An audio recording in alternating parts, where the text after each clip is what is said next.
10 de la noche en punto y arranca una nueva edición de Cultura Verdadera a través de las pantallas de la red. Durante toda la temporada pasada hicimos un ejercicio de revisión histórica, quizás como nunca antes habías visto en televisión, buscando e indagando esa historia que nunca antes te enseñaron en el colegio. Hoy día queremos hacer un ejercicio similar, pero a partir de la contingencia, ¿no? Porque tremendo revuelo causó en el mundo del poder, en el mundo político, en algunas editoriales de medios tradicionales, ¿no? Estas rutinas en el Festival de la Canción de Viña del Mar, por parte de los humoristas que se acercaron quizás, no sé si como nunca antes, pero hace tiempo que no veíamos rutinas tan filudas en torno al humor político.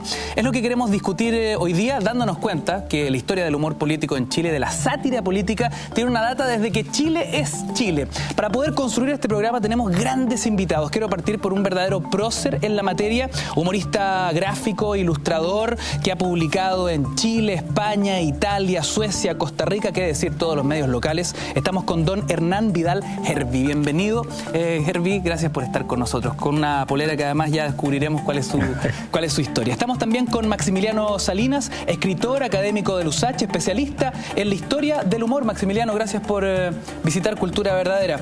Al Pancho Castillo, hace tiempo que no lo veía, pero habíamos trabajado juntos años atrás en TVN. Él es guionista, ha trabajado en varios canales de televisión y es editor de humor de Clinic. Sí, señor. Así que esos chistecitos de los titulares, aquí está el responsable, Pancho Castillo. Nos acompaña también Gonzalo Peralta, historiador, investigador, docente de la Universidad de Chile y también de la Universidad Alberto Hurtado. Bienvenido, gracias por... Muchas gracias por la invitación. Conocer el contexto histórico sí que es importante. Y un prócer del género que ha subido a la Quinta Vergara y ha enfrentado al monstruo con grandes imitaciones. Estamos con el Palta Meléndez, que nos va a narrar algunas historias míticas en torno a la dificultad de hacer humor político en Chile.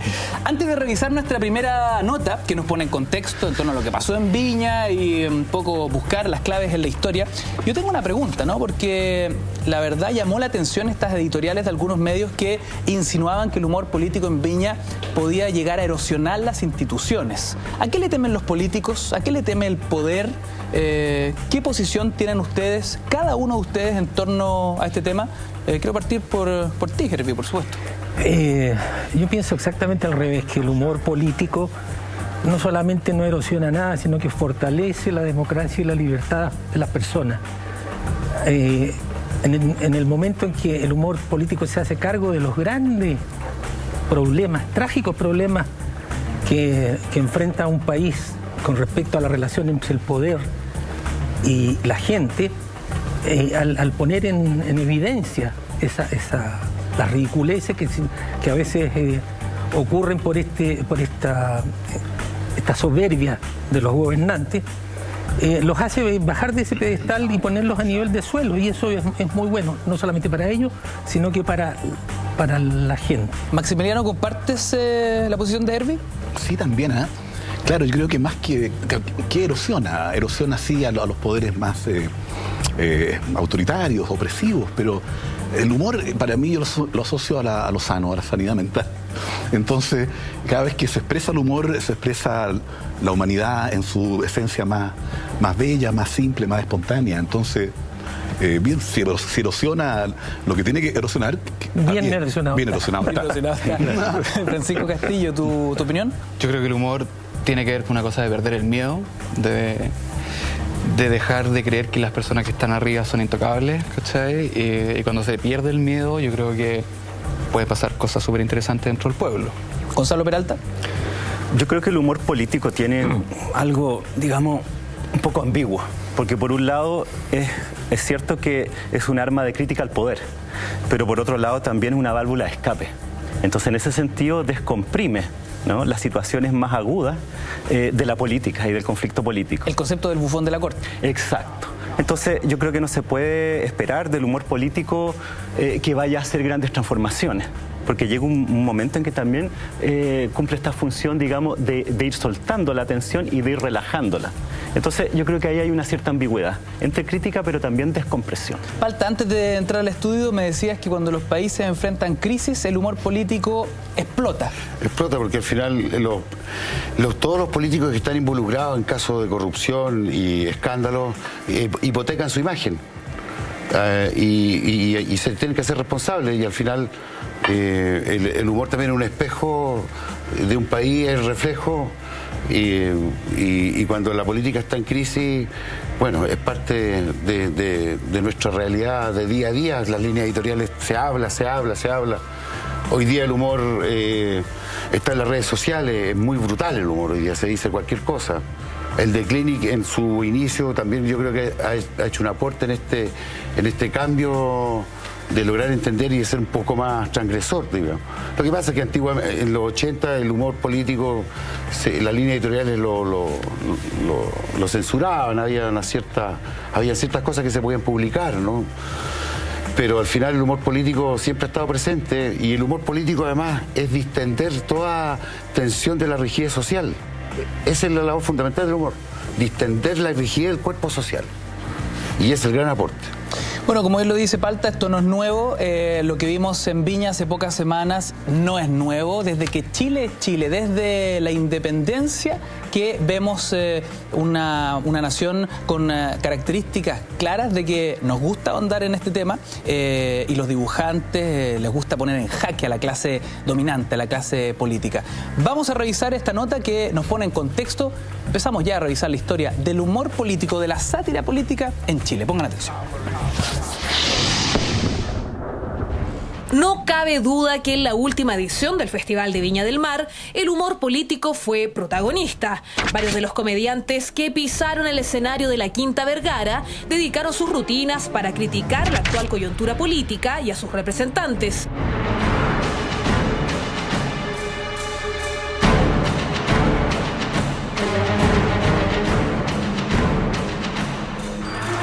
El humor político fue foco de conversación en todos lados. La opinión pública se apoderó del tema, llegando a ser sondeado por la encuesta Academ. Previo a las rutinas que marcaron lo sucedido en el Festival de Viña del Mar, la agencia preguntó por el tipo de humor más divertido para los chilenos. La respuesta fue categórica. Un 60% prefiere las rutinas en torno a cosas cotidianas, mientras que un 27% está de acuerdo con las historias que narran la realidad política. Por lo menos parte de lo que yo vi, el de Leo Caroe, lo encontré poco inteligente. Responsables de que haya muchos motivos para reírse de la política, si no llorar,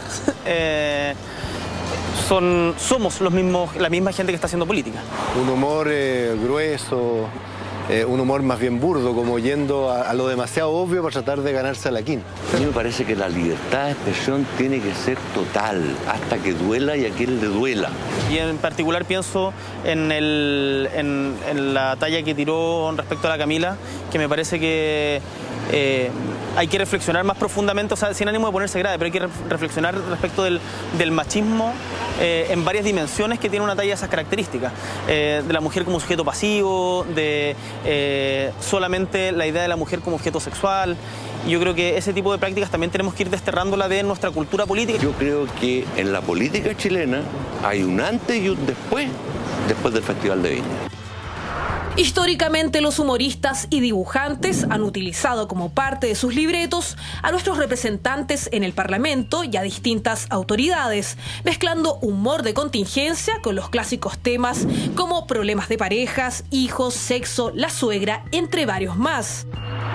La sátira política, yo diría que los primeros vestigios están en la Patria Vieja, ¿no?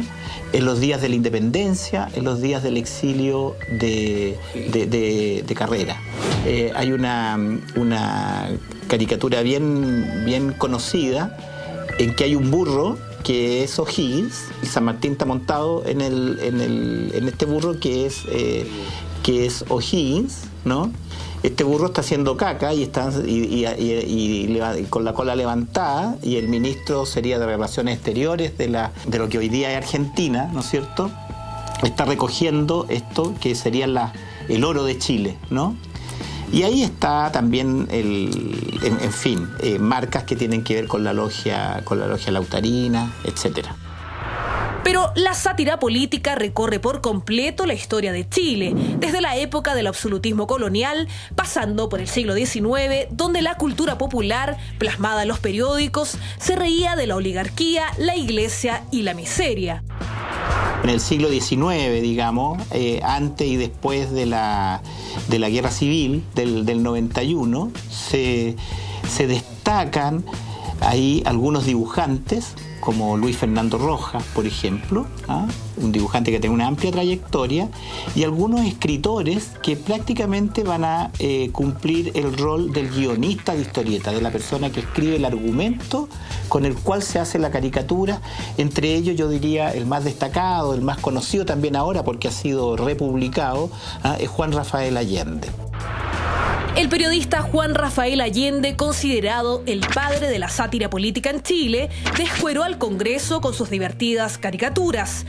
Declarado enemigo principal del Parlamento tras la derrota del presidente Balmaceda, fue apresado y condenado a muerte, de la cual salvó en el último momento para continuar publicando sus sarcásticos periódicos hasta el fin de sus días.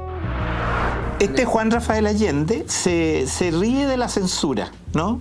Y siempre los cómicos se han reído de la censura, ¿no? La censura al humor gráfico siempre es un tema muy delicado porque esa persona que, por ejemplo, se ofende por una caricatura no puede decir y no puede probar ante un juez, y ha habido casos que se han llevado a la corte en que un caricaturizado no puede decir esa caricatura soy yo. Yo soy así. No, ese es un dibujo, hay un parecido, etcétera, ¿no es cierto? Que es distinto a una fotografía. En las 2 primeras décadas del siglo XX, el mercado de las revistas se amplió y diversificó, siendo la más importante Topase, que se transformó en el barómetro de la política chilena.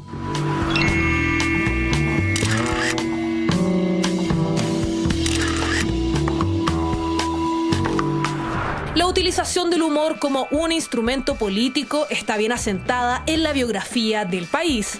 En la actual experiencia histórica de crítica generalizada hacia la élite nacional, la tradición del humor y la sátira política aflora con la revista The Clinic, donde semana a semana hacen reír o molestan a más de alguna persona, dejando a todos con una reflexión por sus portadas.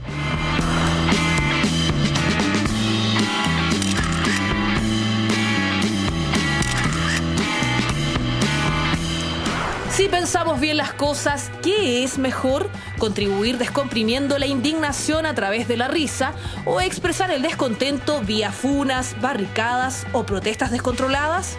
Hoy en Cultura Verdadera analizaremos la historia de nuestro país por medio del humor político y sus diferentes formas de expresión. La historia de la sátira, el humor político en Chile. Lo decía alguien ahí en la nota, hay un antes y un después con este festival de Viña, fue Jorge Tarude específicamente. ¿Falta qué opináis? Porque he estado en ese escenario. ¿Hay un antes y un después en torno al humor político después de este festival de Viña? El Festival de Viña se olvida ligerito en realidad. Lo que sí, los humoristas que han marcado con algunas cosas que quieren el presidente colectivo, como por ejemplo el Bombo Fica con la Masterplot, por ejemplo. Todo el mundo se acuerda. La tarjeta Masterplot, un clásico. Claro, eso ya queda como retenido, en la retención, digamos. Bueno, en el caso personal mío, cuando hice la imitación de Allende, que hasta el día de hoy la gente se acuerda y donde me encuentro en la calle lo dicen, y cuando hice el género Pinochet, que se acuerda la gente como historia festival, digamos, pero que marque una pauta como estos temores que dice la línea editorial del Mercurio, que esto se podía transformar en un arma peligrosa. No, el humor siempre ha estado... Si los políticos se tienen que ser responsables de su acto nomás. Entonces, si cuando el país está fome y no hay noticia política, el humor político está fome. Ellos, entonces, mientras el gobierno y los partidos políticos tienen crisis, va a existir siempre el humor. Gonzalo, y revisando la historia, ¿no? Qué interesante es saber que desde que Chile es Chile, el humor político ha estado presente. Como bien lo veíamos en la nota, ¿cuáles son esos primeros antecedentes? Esos primeros bocetos, esas primeras ilustraciones que ya se palanqueaban a las autoridades de turno. Claro, bueno, el que menciona ahí Jorge Montealegre, que ya es una especie de clásico, estas caricaturas que publicaba Carrera estando en Uruguay. Peleado con O'Higgins, por supuesto, ellos eran rivales políticos. Entonces Carrera intentaba ridiculizar a O'Higgins y a San Martín, que eran aliados, en beneficio suyo, y ponía a O'Higgins como, digámoslo, un goma, ¿no?, de San Martín, un mandado, un tipo que era utilizado por San Martín, como un tonto. Y eso ya son caricaturas. Un tonto útil. Un tonto útil, claro, una cosa así. Un tipo utilizado por el extranjero, además, ¿no? Y después de eso hay humor político, pero no tanto en dibujos, sino que en textos. Hay una prensa que se denominó de trinchera, que surge después del gobierno de O'Higgins en la década de 1820, donde los distintos partidos o tendencias políticas publican estos diarios para atacar a los rivales. Y ahí eran feroces y denostaban a los rivales políticos.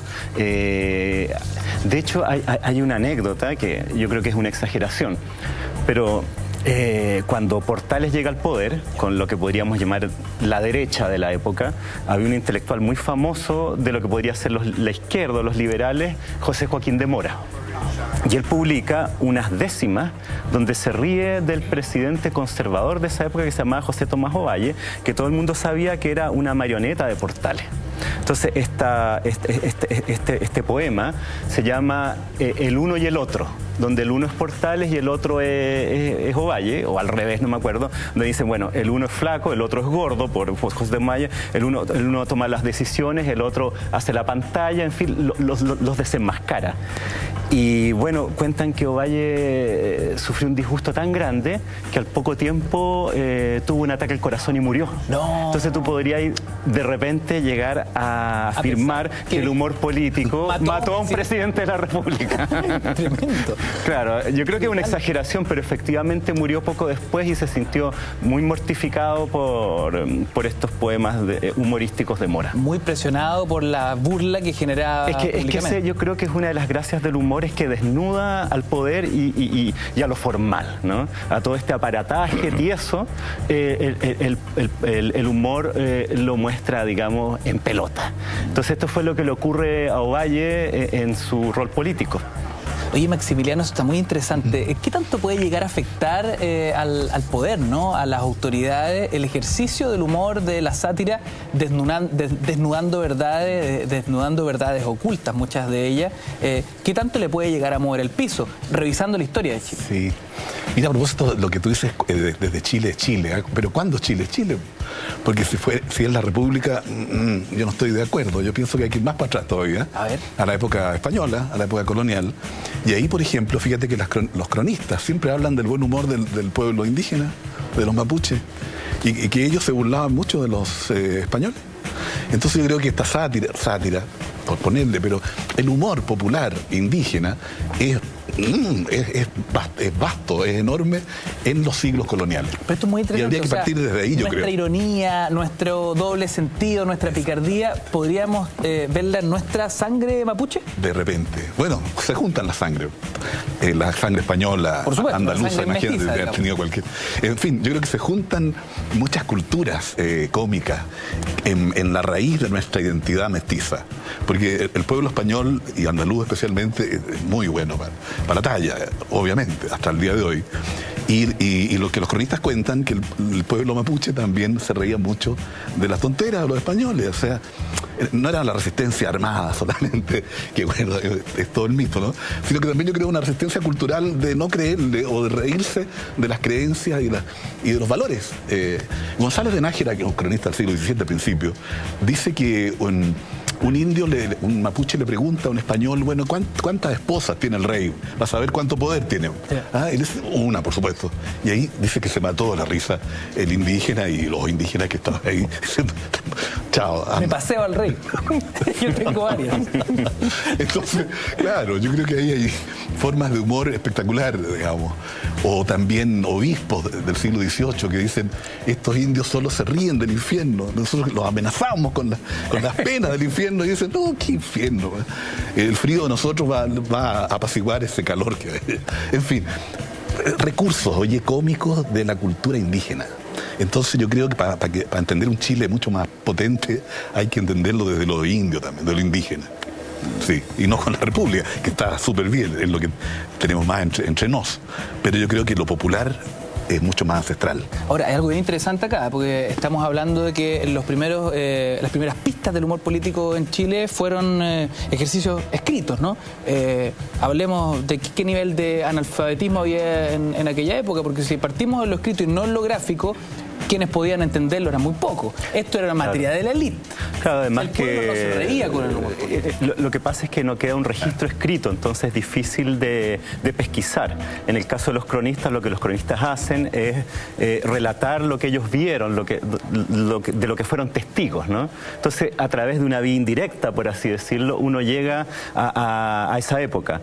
Pero un registro escrito inmediato, directo, de humor publicado, eso no existía.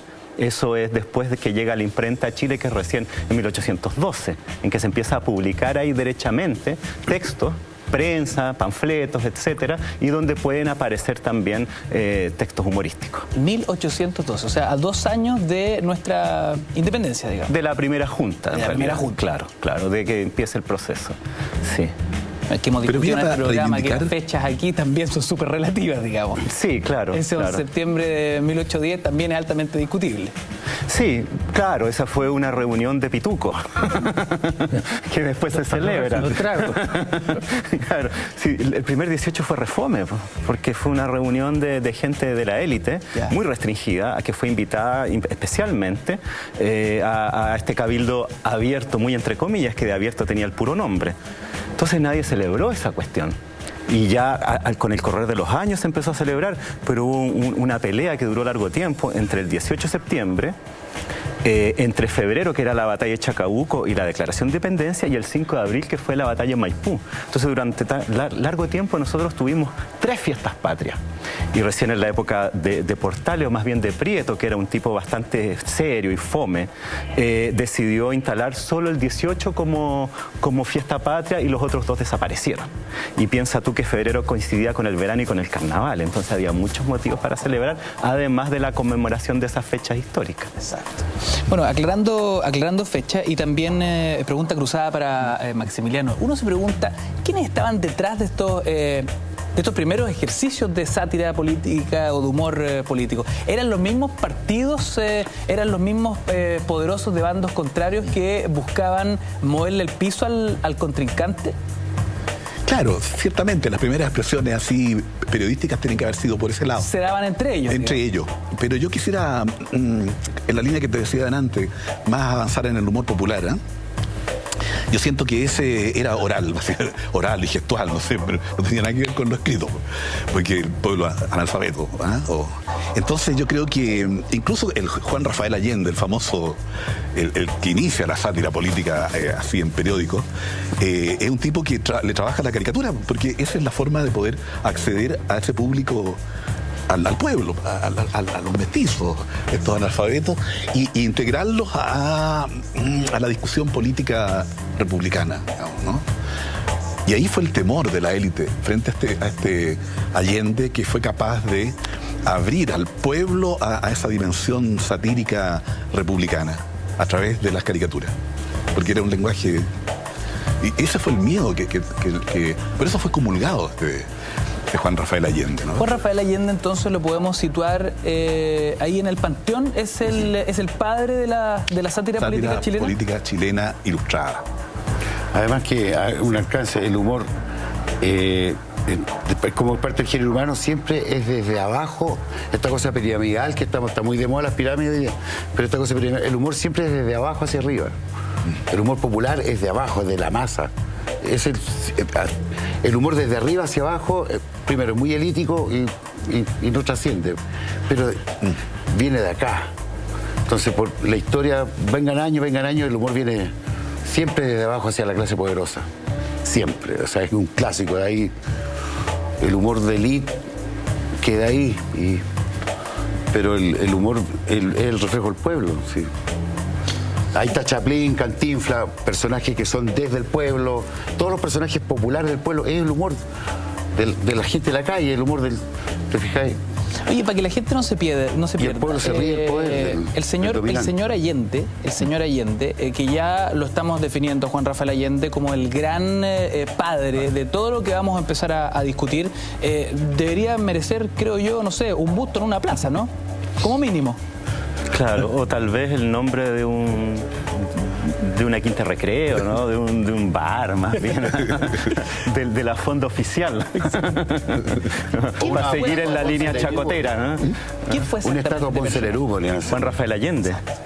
Chuta, bueno. ¿Cómo lo puedo perfilar rápidamente? A ver, bueno, él además era un militante político. Él fue miembro muy activo de un partido que era el Partido Demócrata o Democrático, que fue, se podría decir, el primer partido de raigambre popular en la historia de Chile. Entonces, ahí una vez más está esa vocación a lo popular. Y bueno, él fue dramaturgo. Fue actor, dirigió compañías de teatro que recorrían el país dando obras de teatro popular, fue novelista y periodista. ¿Qué tan peligroso fue su humor para el poder, para la clase dominante? Bueno, hay una anécdota famosa que es que él fue partidario de Balmaceda en la Guerra Civil. Ya. Y descueraba a los del Congreso, que era la élite. Y bueno, era bien brutal, o sea, no tenía problema en subirlos y bajarlos de manera bastante grosera. ¿Qué tipo de cosas se decían? Bueno, no me acuerdo, pero o sea, hablaba digamos, de las partes íntimas de los políticos, relacionándolas con su acción política. De la cintura para abajo, ¿sí? Sin problema, sí. Y cuando Balmaceda es derrotado, él se esconde y es descubierto y lo toman preso y lo iban a matar. Wow. Y cuentan que Carlos Walker Martínez, que era uno de los principales líderes del Congreso, opositor a Balmaceda, y uno de los, además, objetos de burla habituales de Juan Rafael Allende, fue personalmente a comprar una soga, una ferretería que había ahí cerca para colgarlo. Esa onda. Y así de peligroso el personaje. Y justo en la víspera llega la noticia de que habían asesinado a un periodista en Valparaíso, y que eso había causado una pésima impresión internacional, entonces no podía repetirse eso porque iba a perjudicar al nuevo gobierno. Juan Rafael Allende se salvó. Sí.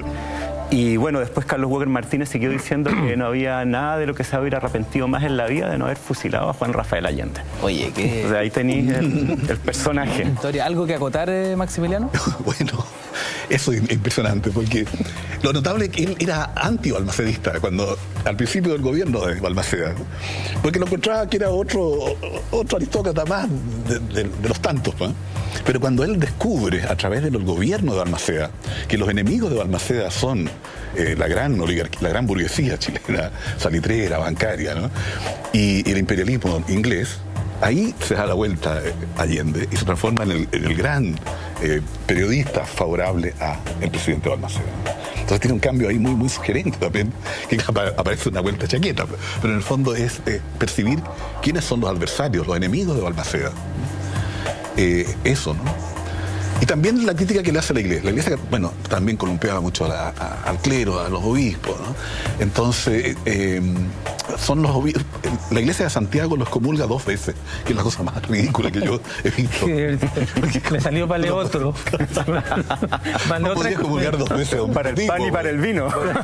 El padre Full, cuando hizo el Papa, conté un chiste del Papa, pidió por mi alma en Canal 13 en las noticias y pidió excomulgarme también, ¿no? Y pidió que el diablo me salvara, o sea, que salvarme del diablo. Para, todo esto fue al aire. Sí, al aire. El padre Full tenía en las noticias tenía por supuesto. Sí, claro. Bueno, y él cuenta el chiste del Papa y el otro día sale el padre Abul pidiendo... ¿Cuál era el chiste del Papa, Palta? Y que estuve censurado, estuve 3 años sin entrar a Megavisión, fue duro, sí. Y hay un titular, obispo condenan al Palta, me tuve que fundir al norte.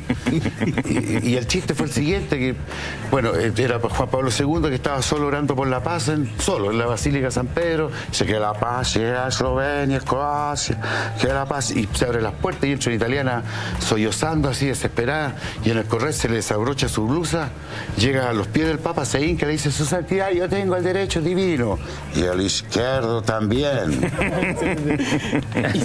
Ese chiste bastó. Ese chiste bastó para que el cura pidiera por mi alma esta noche.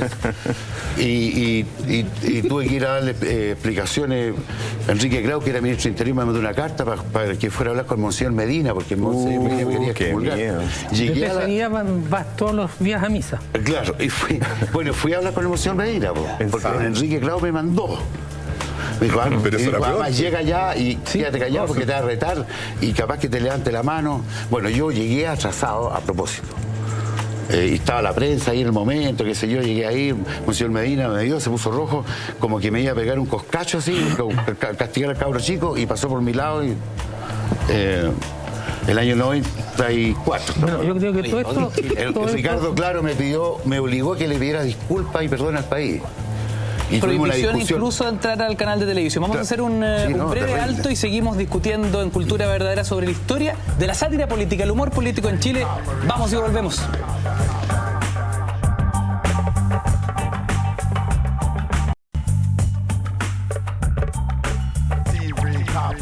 Queridos amigos, esto es Cultura Verdadera. Cuando ya son las 10 de la noche con 37 minutos, puedes comentar a través de nuestras redes sociales con el hashtag Cultura Verdadera, @mentiras_la_red. Estamos discutiendo hoy sobre la historia de la sátira política, la historia del humor político en Chile, y Palta Meléndez está desclasificando una cantidad de datos. Yo no me quiero perder ninguno para que nuestros amigos en casa puedan también enterarse de cómo no solo el cura Boone pidió excomulgarlo públicamente a través de las pantallas de televisión, sino que también se le prohibió a Palta Meléndez entrar varios años a ciertos canales de TV, e incluso Enrique Kraus, ya en Democracia, le pedía informes del humor callejero para entender un poco el termómetro de lo que estaba pasando en la ciudad, ¿no? Sí, claro, estoy desclasificando secretos, así que son las cosas agradables de la profesión, digamos. Que esto me lo dijo Manolo González, ¿eh? Don Manolo me decía: dedícate al humor político, cabro. Porque él, por ejemplo, invitaba a Gabriel González Videla y Gabito lo invitaba a su casa. Y tuvo relación con algunos presidentes, con Ibáñez también, con Frei Montalva. O sea, esto que lo llamara Enrique Kraus al Palta no era nuevo. No, porque y me lo dijo Manolo: sabes que los políticos siempre te van a ubicar, porque además les vaya a hacer un favor, porque les vaya a humanizar su imagen, más allá de... Porque el humor acerca al político al pueblo. ¿Cómo recibiste esa llamada, esa invitación, Palta? ¿Te dio susto? Una época donde todavía había mucha suspicacia, ¿no? ¿De quién? Claro, la invitación a... No, fue una invitación en un marco de cordialidad.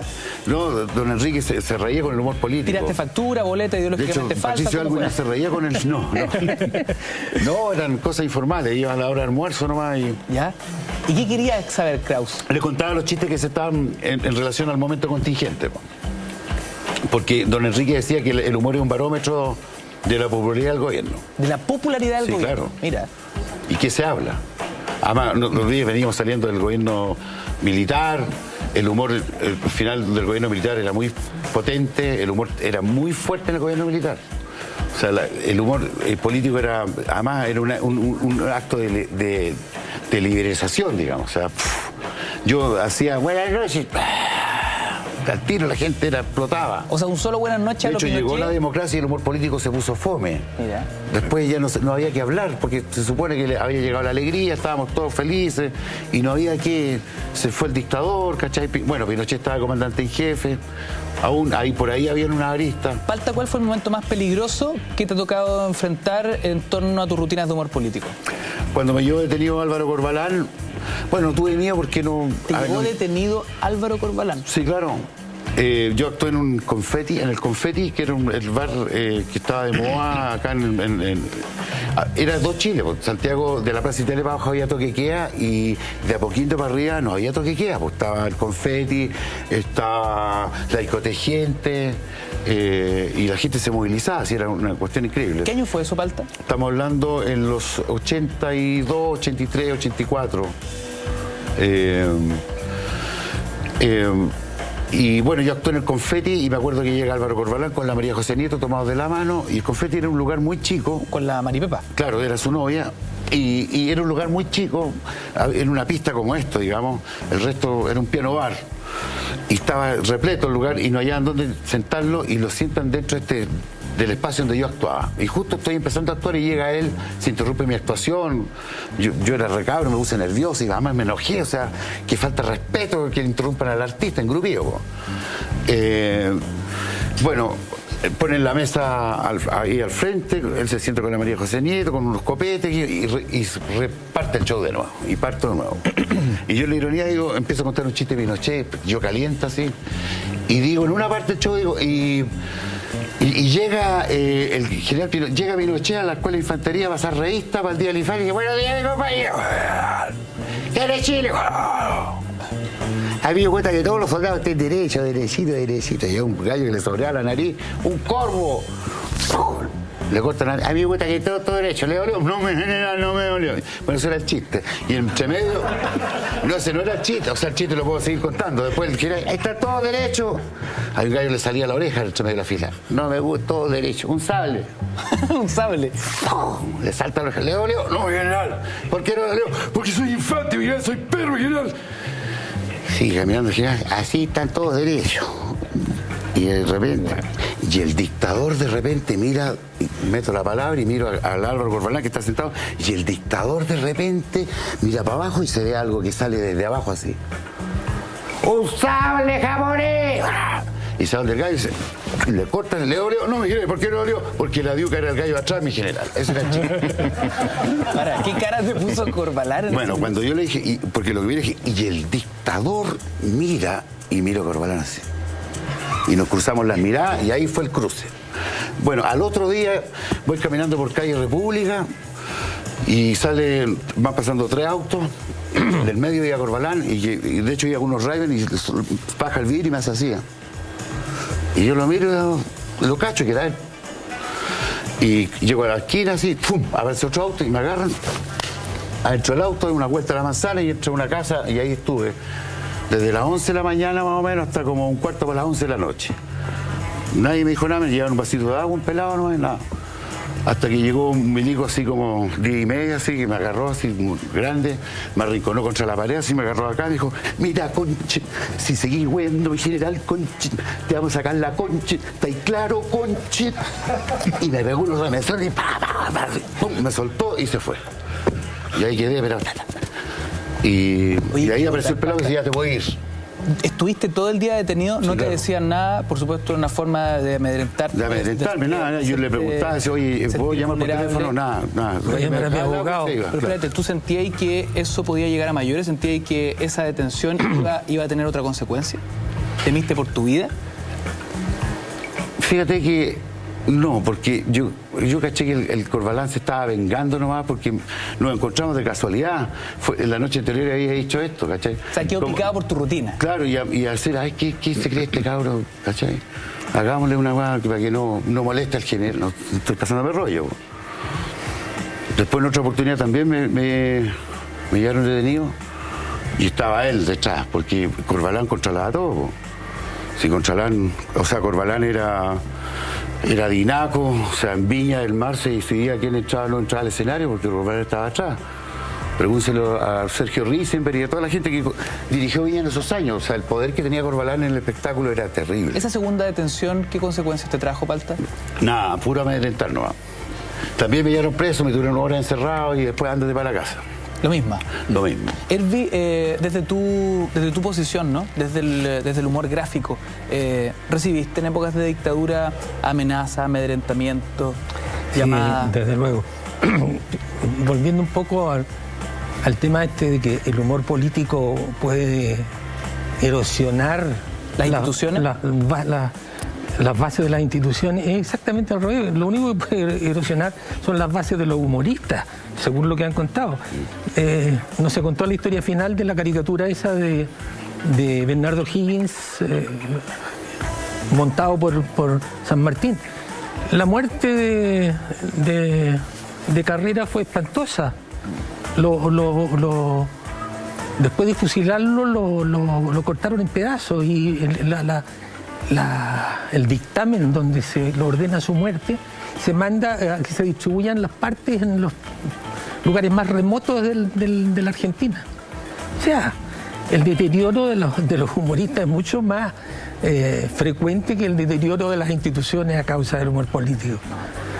Obviamente, en aquellos tiempos yo hacía una página que se fue poniendo cada vez más incisiva. Me fui entusiasmando con el asunto de poder hacer críticas bastante más directas contra la dictadura. Así como el Palta hacía esa imitación de la voz del general, yo hacía en esta página un edificio que era una caricatura del Diego Portales. No podía hacer caricaturas del general porque eso era demasiado riesgoso, ni siquiera hacer una caricatura de un uniformado. Totalmente prohibido. O sea, era una cuestión de supervivencia, no había para qué preguntarlo. Claro, no había ni un editor que hiciera ese trabajo de decirlo tampoco. Claro, no. Entonces, de este edificio salían las voces, y era por la escritura. Era el general hablando principalmente con Arturo Merino, ¿cómo se llama? El almirante Merino. El almirante Merino. De esa forma solapada, pero se entendía inmediatamente. Obvio, claro.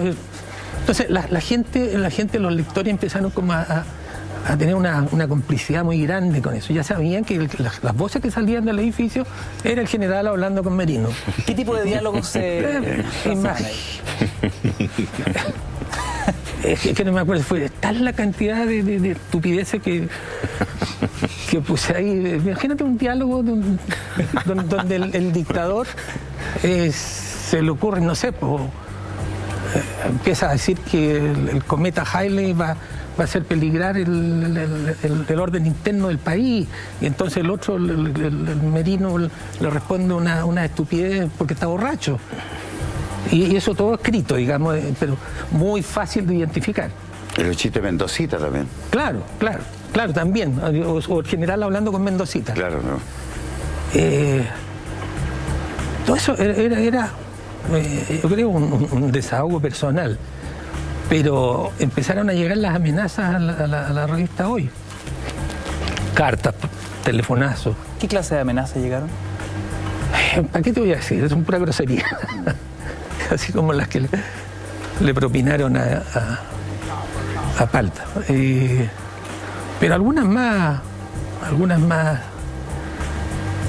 terribles que otras. Pancho Castillo, ya en democracia, ¿no? El ejercicio que ha venido construyendo el Clinic con sus portadas, con sus titulares en las primeras carillas, ¿crees que ha marcado un antes y un después en torno al humor político en Chile? O sea, el Clinic se inició cuando veníamos del vuelito de la dictadura, ¿cachai? Entonces, si bien no está la valentía de hacerlo en dictadura, está una cuestión que es como, bueno, se puede, ¿cachai? Ahora, bueno, nos abrieron la puerta. Entonces, se pueden hacer estas cosas.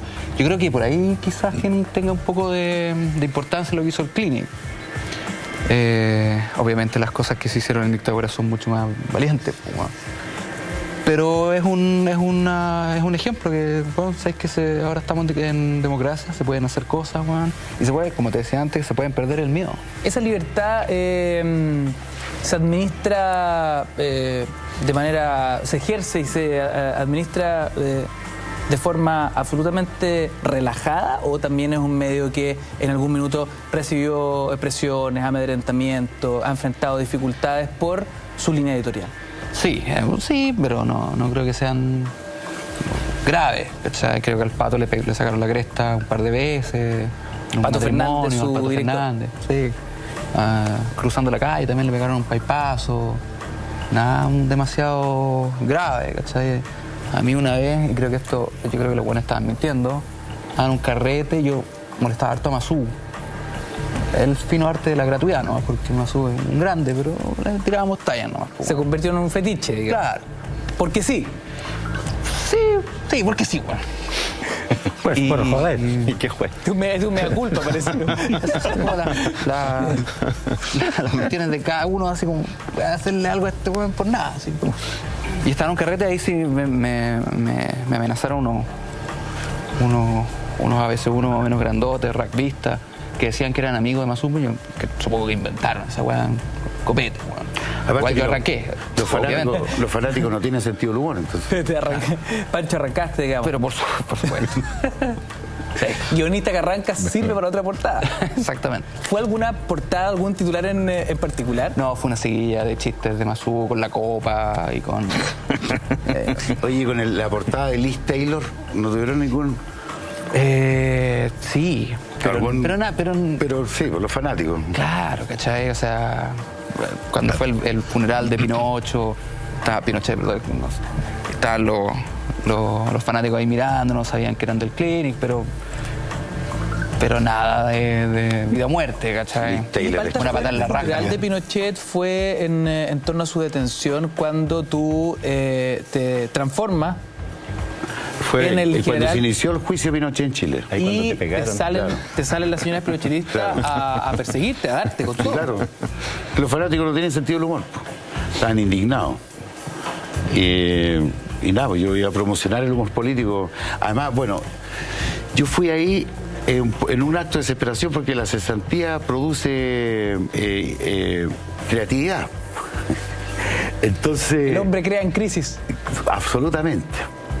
Y fue un acto desesperado porque cayó detenido Pinochet. Ahí partió el The Clinic también en esa época. Cayó detenido Pinochet en Londres y yo tenía un bar que se llamaba... ahí tenía...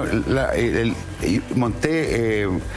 de hecho, hablé con el Pato Fernández porque estaba partiendo The Clinic y yo ya tenía usado la palabra The Clinic. De London Clinic y el paciente inglés. Monté una sátira. Y hacía humor con Pinochet detenido. Y partía haciendo humor del día que cayó detenido Pinochet. Al otro día actuaba en este bar, que era un bar que yo tenía, digamos. Hacía Pinochet y el garzón que atendía las mesas era el juez Garzón, ¿cachai? Entonces se llama Garzón y lo llamaba acá. Y ¿por qué me serví esta? ¿Cachai? Y jugábamos ahí porque además estaba... Pero la detención se fue progresando en el tiempo, digamos, y el guión se fue creciendo. A tal extremo que, bueno, llegué a Viña en el 94 con el The Clinic. Y bueno, pero tuve 6 meses sin trabajo y que no me contrató nadie, pero nadie. Debía 6 meses de colegio, 6 meses de arriendo, tenía problemas en todas partes. Iba a los canales de televisión a ofrecer el número y decía, oye, estoy haciendo esto es humor. Todo me decía, es bueno, pero no te puedo. No puedo. No está el horno para hoy. Claro, y no me contrataron. Yo vivo los eventos, ningún nada. Golpeé puerta y reclamando, estamos en democracia, estamos en el gobierno Frey y sigo y no tengo trabajo. Y para vivir me iba a meter a la junta de vecinos en las poblaciones y cobraba 500 pesos a la entrada y hacía el humor político en la junta de vecinos de la Juan Antonio Río y actuaba para 40 viejos, amigos ahí que ayudemos al partito y hacían una cucha, qué sé yo. Así sobreviví esos 6 meses que me da plata para comer en La Vega. Y desesperado, cuando esa mañana me levanto, me despierto temprano y veo la CNN Internacional por el cable y veo que hay un corresponsal mandando un despacho que se va y se inicia el juicio de Pinochet en Chile. Dijo, y cacho, y había prensa de todo el mundo y dije, aquí está, me voy a ir a meter allá para decirle a la gente que en Chile no hay libertad de expresión, que yo voy a contar mi caso, que llevo 6 meses sin trabajo, con deuda en el colegio, donde no era terrible. Pero vestido como Pinocho. Claro. Y se me ocurre esa mañana.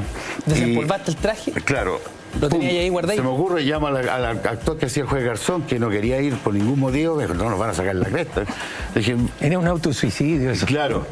El que hacía el papel del Bob inglés me dijo, ya, pechuguemos. Un autosuicidio. Bueno, pero yo llamé a Carabinero y hablé con el coronel, logré contactarme con el coronel que estaba a cargo de toda la seguridad del perímetro del centro. Y hablé con él por teléfono y me dice, mire, los no pinochetistas van a estar en Bandera y en la otra cuadra están los pinochetistas. Están separados por vallas papales. Usted tiene derecho a ir a... Mire, si le pegan, arranque. Y arranque nomás. Esa fue la instrucción. Claro, arranque. No responda a usted devuelve, eso se llama gresca callejera y lo vamos a llevar preso por faltar el orden. sea, usted no devuelve el gol. Nada, arranque y a un piquete carabinero porque la obligación de nosotros es protegerlo. Pero espérate, tu idea, Palta, era ir al bloque de los no pinochetistas, me imagino. Fui a los dos. ¿A los dos? A los dos. O sea, tú fuiste para que te dieran. A los dos. Fui primero a los no pinochetistas, obviamente. Que mucha gente lo celebró, pero otros también estaban indignados. ¿Ah? Que lo entendieron mal y me agarraron a garabatos. ¿Y por qué no te vas a disfrazar de esto? Y puta, 1000 garabatos. Y de ahí me voy el de los pinochetistas. ¿Ah? Que no alcancé ni llegar. Si iba llegando y bajaron las rayas papales y veo un choclón de gente que se acerca insultándome. Bueno, ahí arranco y llegué al piquete carabinero, que ahí me protegieron, digamos. Pero bueno, logré mi objetivo, porque llego a la casa, esto fue en la tarde. Esta noticia dio la vuelta al mundo. No, claro, además estaban en directo, salí en todas las noticias, salí en televisión francesa, salí afuera, salí en todas las cadenas, fue impresionante. Llego a la casa y suena el teléfono y me llama Guillermo Muñoz, que era editor del Pedapá. En ese momento el Pedapá ese día era en directo. Él me dice, oye, Palta, vimos las noticias, ¿podí venir al programa hoy día en directo con Pedro Carcuro, qué sé yo? Y ya le digo, pero ¿sabes qué? Esto lo hice por necesidad, porque tengo... nadie me da trabajo. Y yo mismo he ido al canal a ofrecer esto y no me ha pescado nadie. Entonces le dije, si me ponís 3 palos en la mesa, voy. Listo. Y tenme la platita al tiro porque la debo. Así que... No, en serio, bueno, antes me tenía en el cheque listo, llegué, conté la historia, feliz. Al otro día fui, pagué mis deudas, fui a pagar los colegios de mis hijos, lo primero, porque imagínate.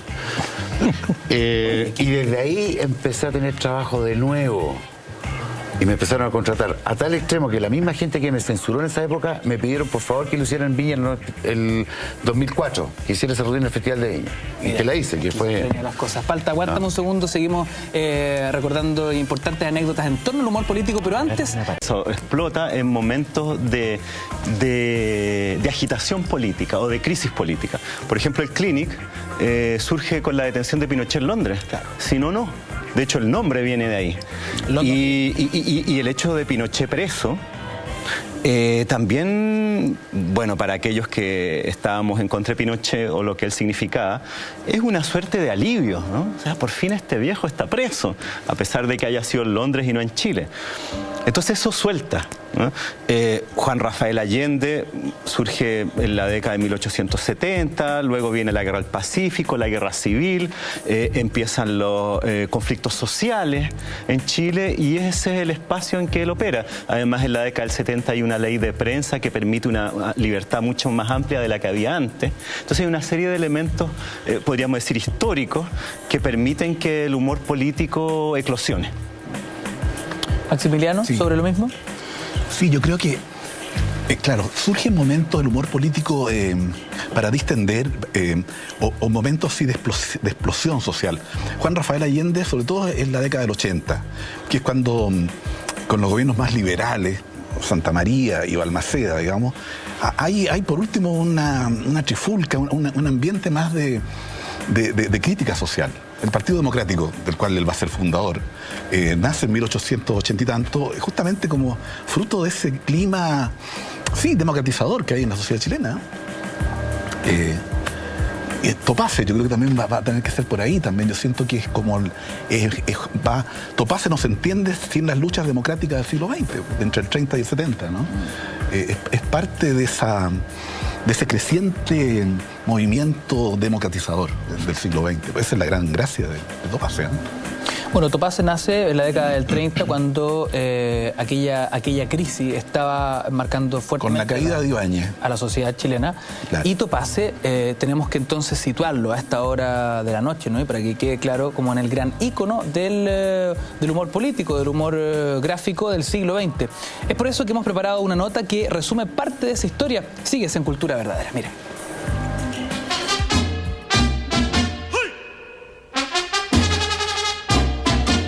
Para hablar del humor político durante el siglo XX, es imposible dejar de lado la revista que caricaturizó a los mandatarios de una manera formidable. Topace fue la publicación que se rió de la clase política entera desde 1931 hasta 1970.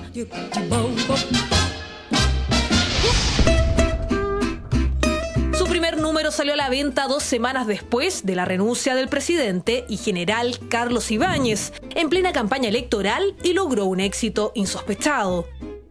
Nace a finales prácticamente con la caída de Ibáñez, ¿no? Con la caída de Ibáñez del año 31, creo, ¿no? De hecho, la primera portada de Topase es Ibáñez en el exilio, en Argentina. ¿Ya? Tiene que ver con eso, inmediatamente previa a la República Socialista. Todo el proceso de lo que se llamó República Socialista está cubierto con las caricaturas de Topase. Su éxito fue inmediato. Los temas políticos, tratados de manera humorística, entraron automáticamente en los hogares chilenos durante una época de gran presencia de cómics e historietas de todo tipo. Pero Topase era considerada el barómetro de la política chilena. Si un político no aparecía, no tenía ninguna importancia. Durante su primera etapa acogió a destacados dibujantes que han hecho historia, como Pepo, famoso por ser el autor de Condorito, Manuel Torrealba, conocido por su seudónimo de Pequén, el propio Coque, creador de la revista, Lugosi, Herbie, actual dibujante de La Tercera, o Jimmy Scott, quien se preocupa hace más de 20 años de publicar sus dibujos en el Mercurio. Puede ser primero que yo me sentí orgullosísimo de estar trabajando en una revista tan importante, que decir, la gozaba mucho con las caricaturas que aparecían de Coque y de Pepo.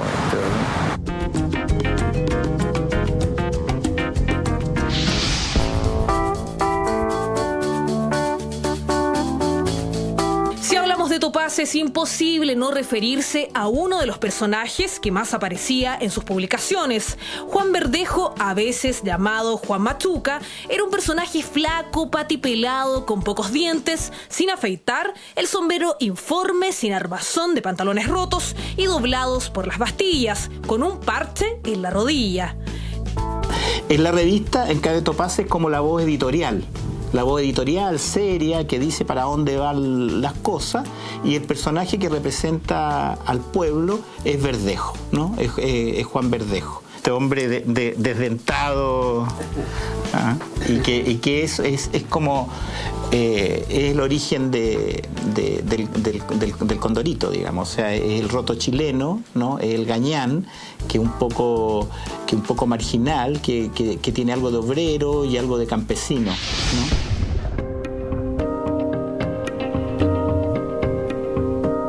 Durante los años de gloria de Topase existieron personajes que no soportaban el humor de la revista, como el expresidente Arturo Alessandri, que pidió al Congreso en varias oportunidades el estado de excepción constitucional y, más grave aún, aplicar la Ley de Seguridad Interior del Estado a su director, Jorge Délano. Uno de los actos más recordados es la famosa incineración del ejemplar número 285 de la revista Topase, que tenía una caricatura en la cual el presidente Alessandri había enfrentado a Ibáñez en un regimiento y el general había contestado ofensivamente.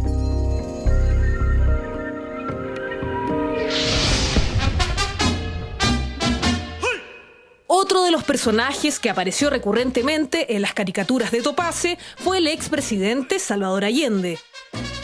Va cambiando el tipo de caricatura que se hace de él, ¿no? Primero, antes de la Revolución Cubana, Allende es un personaje de quien se hacen caricaturas, ¿no es cierto? Y las características que se toma para hacerle caricatura es que era elegante, que era un pije, y siempre le dijeron el pije, y que era elegante, mujeriego, le gustaban, era muy galante, digamos, elegante y galante, ¿ya?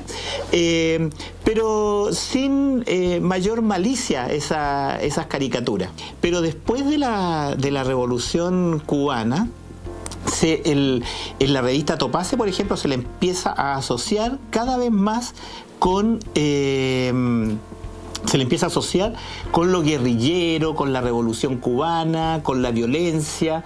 Cuando es presidente, se empiezan a acentuar las caricaturas respecto de eso. Entonces, en vez de elegante nomás, empieza a ser como derrochador. En vez de que le gustaban las mujeres, poco menos que un degenerado, que se hacían orgías en la moneda, y de que le gustaba el whisky pasa a ser un borracho, ¿no? Entonces hay una creación de imagen de él en la revista Cepa, por ejemplo, y en la revista PEC, ¿no? En que asocian la imagen de Allende a la muerte, como diciendo, en el imaginario de quienes, de los lectores de esa revista, naturalizan que el fin del proceso es con la muerte de Allende. El último número de su serie original salió a fines de 1970. La publicación número 1981 tenía en su portada el ataúd del comandante en jefe del ejército, René Schneider, que falleció víctima de un asesinato perpetrado por una facción de la extrema derecha. La revista no volvió a aparecer nunca más hasta agosto de 1989, cuando el diario La Tercera intentó revivirla bajo la fórmula de un suplemento. Apareció en forma regular hasta agosto de 1996, sin llegar a igualar los logros alcanzados en su etapa más gloriosa.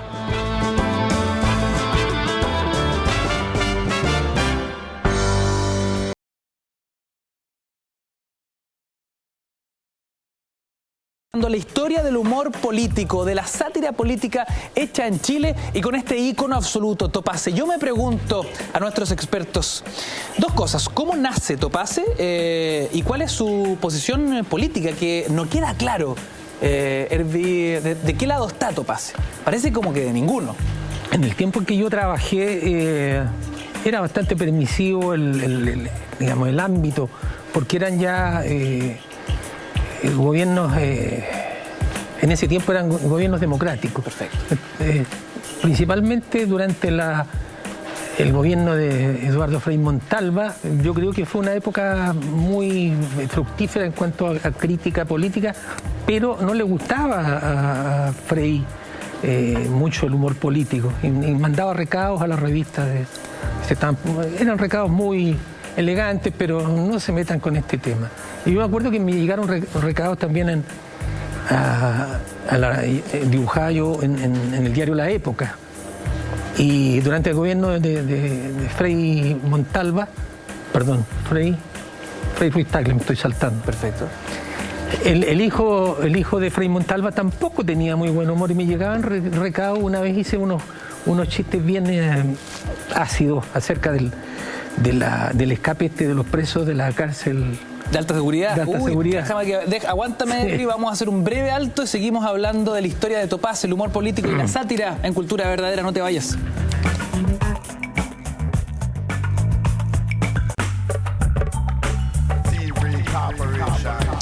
Somos los únicos completamente en vivo y en directo y además hablando de cultura a través de la televisión abierta. Qué lujito poder estar haciendo este programa donde además recorremos la historia del humor político, de la sátira política en Chile.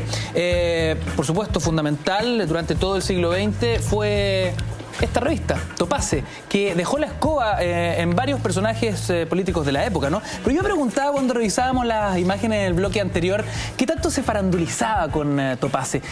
Digo esto porque hay un viejo dicho en política, ¿no? Da lo mismo si hablan mal o bien de ti, el rollo es que se hable. Y quizás Topace fue creando imagen, ya sea positiva o negativa, de ciertos personajes que quizás a veces no estaban tan en la primera línea.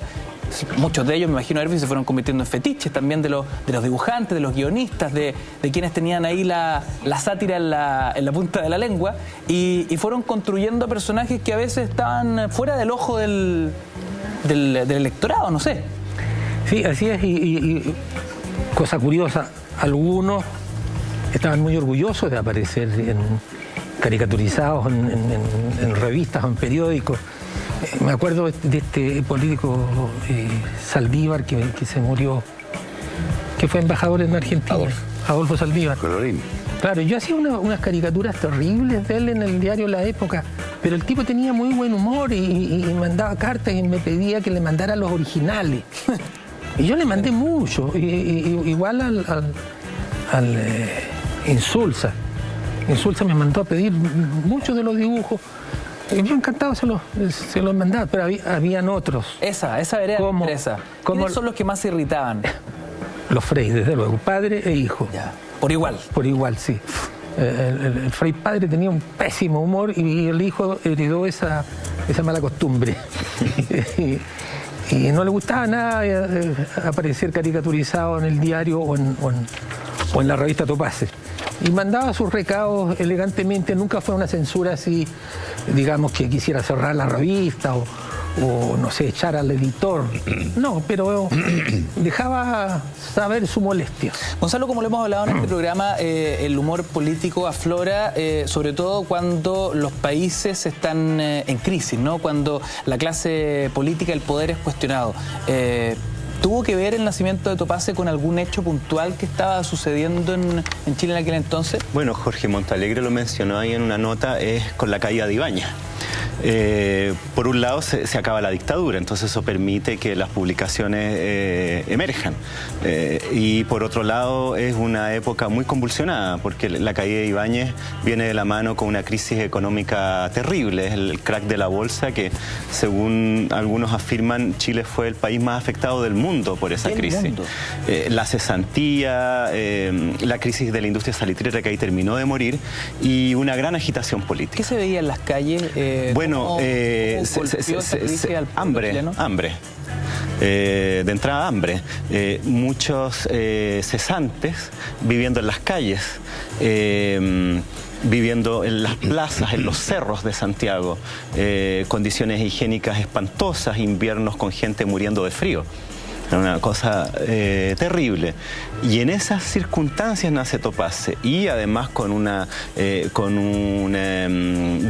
digamos, una efervescencia política también muy importante en el año 31. Y luego el 32 es cuando surge, por ejemplo, la República Socialista, que es un experimento político inédito a nivel mundial, para variar en Chile. Está la sublevación de la escuadra, en fin, hay una serie de situaciones muy convulsionadas, y es ahí donde aparece Topase. Ese hastío del pueblo también tiene que ver con la figura de Juan Verdejo, me imagino, ¿no? Como el ícono personaje de... popular, ¿no? Claro, o sea, en Topase. Juan Verdejo es el símbolo de, digamos, la picardía del chileno, ¿no? Y desde el hombre popular. Es como esa reserva moral de la patria, como decían los militares, pero en este sentido desde el humor. Excelente. Entonces eso es lo que levanta Topase. Maximiliano, ¿qué tanta polémica pudo generar una publicación como Topase? Entiendo, está la historia de un presidente que incluso manda a quemar una edición. Mira, toda la década del 30, porque del 32, 33 hasta el 38 es Arturo Alessandri el presidente, y con una presidencia muy derechista de este antiguo Arturo Alessandri, que el año 20 había sido este caudillo popular o populachero. En los años 30 se transforma en un tipo de derecha absoluto. Entonces también Topase se la juega por criticar, pero todo el rato, en todos los números, a don Arturo. Y sobre todo a su ministro de Hacienda, que es Gustavo Ross, que representa justamente el capitalismo liberal más espantoso, ¿no? Maximiliano, hay una caricatura, disculpa que te interrumpa, sí, ¿no? Porque hay una caricatura en particular que desata la ira de Alessandri, que es la que estamos viendo en pantalla para que nuestros amigos en casa puedan entender de qué estamos hablando. Hay un dibujante que está haciendo un león así como... bravo, muy poderoso, y en realidad lo que está retratando es un león dormido, más bien lánguido ahí, ¿no? Claro. Es dominado por Ibáñez, además. Claro, es la clásica contraposición entre Ibáñez y Alessandri, que no se podían ver entre sí, pues. Y entonces, claro, ahí la caricatura muestra que al final Ibáñez, o el león no es tan bravo como lo pintan, etc. Y lo pintan, tal cual, no es tan bravo como lo pintan. Están pintando una careta o sea, en el fondo ahí lo están desenmascarando. Claro. Pero es la crítica permanente, como te digo, a este Arturo Alessandri pero entregado a la derecha. ¿Cómo reaccionó Alessandri con esta caricatura? Bueno, ¿qué saben ustedes, historiador? Es el año 38, al principio, ¿no? Claro, sí. Manda a investigaciones, son los que secuestran el número y queman el número. Claro. Van a la imprenta, secuestran el número entero y lo queman. Y todo eso de manera clandestina. A poco andar se sabe que es don Arturo mismo el que está detrás de la cuestión. Fue una gran vergüenza para Alessandri porque Coque, que era el director de la revista, decide ir detrás de esta edición incautada y descubre los restos, las cenizas en un recinto militar. Entonces explota la cuestión. Y se sabe públicamente que el responsable había sido Alessandri, y Alessandri se ve obligado a dar disculpas públicas. Y eso para el ego de Arturo Alessandri debe haber sido lo peor que le ocurrió en la vida. Claro, o sea, después de que se lo sube al columpio permanentemente, porque lo hemos contratado acá, él manda quemar los ejemplares, se le descubre, pide disculpas. Claro, no, todo mal, por todos lados. Claro, eso para el ego de Alessandri debe haber sido un golpe muy, muy fuerte. ¿Topase reaccionó con nuevas caricaturas después de este hecho? ¿Qué saben de eso? Sin duda. Porque ahí era, digamos, caldo de cultivo, se la dejaron boteando. Hay una caricatura que me parece que era de portada, porque ya estaba tan enojado Alessandri que había prohibido que apareciera su rostro. Un poco lo que tú contabas en Dictadura, ¿no? Que no se podía dibujar a Pinochet, entonces dibujabas una torre con diálogo y todos asumían que ahí estaban. Entonces hizo un mono como con elementos de la vida cotidiana, no recuerdo cuáles eran, y para que se reconociera que era Arturo Alessandri, le hizo arriba una onda en el pelo, que era la onda que usaba Arturo Alessandri, tenía como una cosa así. Un estilo ahí. Claro, como una vuelta, como un copete, como un bucle, una cosa así. Y de esa manera lo siguió jorobando. Entonces se buscaba la manera de hacerle el bulto a la censura o a la amenaza para de todas maneras seguir jodiendo al poder. Se jodía el poder, se jodía al presidente de turno, pero también Topase tenía la figura de Pepo, ¿no? Y entiendo que Pepo terminó siendo mucho más amable a veces con ciertas autoridades, ¿o no, Herbie? Sí, claro. Yo me enteré mucho tiempo después de trabajar con él de que era más bien simpatizante de la zona derecha de la política que la izquierda. Esto se veía claramente por esa caricatura tan amable que él hizo, de esa pequeña historieta de 4 cuadros sobre Gabriel González Videla, que era indudablemente anticomunista. Don Gabo se llamaba. Claro, Don Gavito se llamaba. Don Gavito. Y era un personaje demasiado simpático el que retrataba a Pepo. En ese caso, Pepo hacía el propio guión, cosa que no lo vi hacer en la revista Topase, en el resto de la revista, digamos. Pero en el caso de la historieta de Don Gavito, eso era invención absoluta de él. Y en general, los dibujantes no tenían una tendencia política clara. Ni Pequén, ni Lugosi. Lugosi también se le despertó esa furia anticomunista como con el gobierno de Allende. Pero antes era anodina su posición política. Pequén, ¿para qué decirlo? Ninguno de los dibujantes se le notaba que tuviera una tendencia política. Maestro, una pregunta, usted. Porque le hacían los libretos. Los periodistas le hacían los guiones de las caricaturas. No eran los dibujantes. No eran los dibujantes. Pero en los años 70, maestro, usted que tiene tanta experiencia e historia, se ocupó el humor también como arma política. Sí, obviamente. Más allá de hacer reír, en la búsqueda de hacer reír y de ironizar la realidad, obviamente. Se ocupó como arma política y ya era un humor. Yo diría herramienta política, nunca arma, porque no mata a nadie el humor. Claro. Le puede pegar patadas en las canillas, pero matarlos no. Claro, pero... ¿Y por qué tanto podía erosionar Topase a las autoridades? Porque cuando revisábamos la nota del bloque anterior, uno veía, por ejemplo, que la figura de Allende, en este ejercicio de caricaturizarla, ¿no? Como le gustaba el whisky, ok, es borracho. Era galán, gentil con las mujeres, mujeriego, orgías en la moneda. ¿Qué tanto podía llegar a generar verdadero daño, ¿no? En la imagen pública del personaje? Ese tipo de caricaturas a Allende, que son más grotescas, son de esos periódicos que trabajó Jorge Montealegre, pero que son estos periódicos como CEPA o etcétera, que yo creo que estaban ya financiados claramente por la CIA. Entonces ahí es cuando el humor se transforma en algo ya sí, ofensivo, grotesco, y ya no... Sí, se pasa la raya. No el humor de Topase. Topase tiene una cosa mucho simpática, que es lo que lo hacía una revista de gran lectura. Yo creo que se molestaba, se podía chasconear la cosa, pero digamos siempre con, no sé, con un respeto de repente. Con cosas terribles. Nicanor Parra lo decía, ni izquierda ni derecha, yo arraso con todo. Se parece mucho a lo que hacía Topaze entonces, porque da la sensación que Topaze no estaba en ningún frente ideológico, simplemente le daba a todos por igual. Esa era yo creo que la gracia de Topaze de poder reírse de toda la clase política, de derecha, de centro y de izquierda. Sí, y yo son los que he descubierto en los 40 años de Topaze, que es como esa capacidad de mostrarlo a todas sus debilidades, ¿no?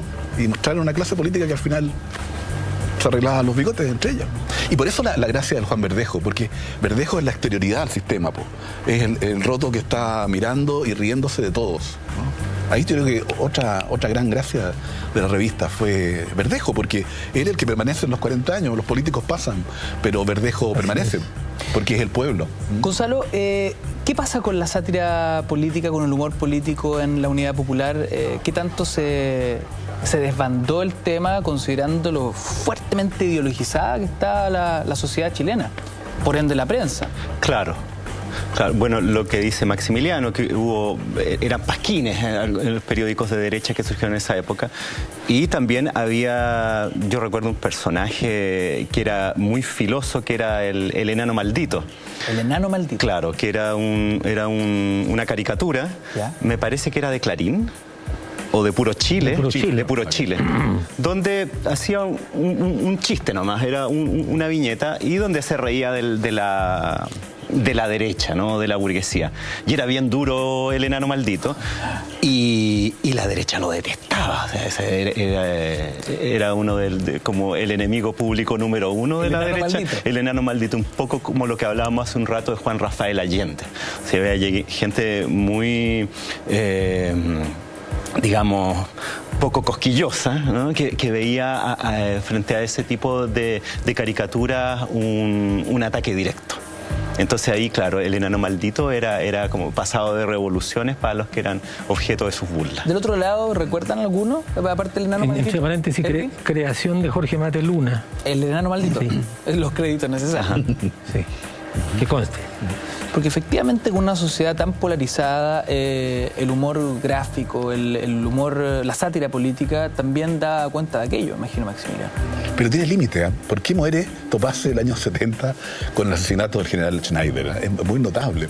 ¿Cuál es el último número de los 40 años? Es expresar la muerte del comandante en jefe del ejército. O sea, ahí algo pasa.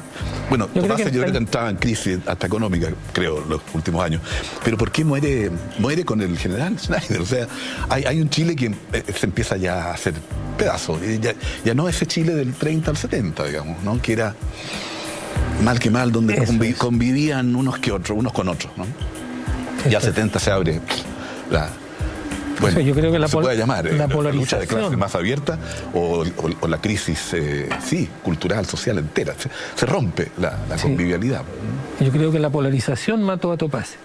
¿La polarización mató a Topaze? Sí, porque era casi elegante la revista Topaze. Era una revista amable.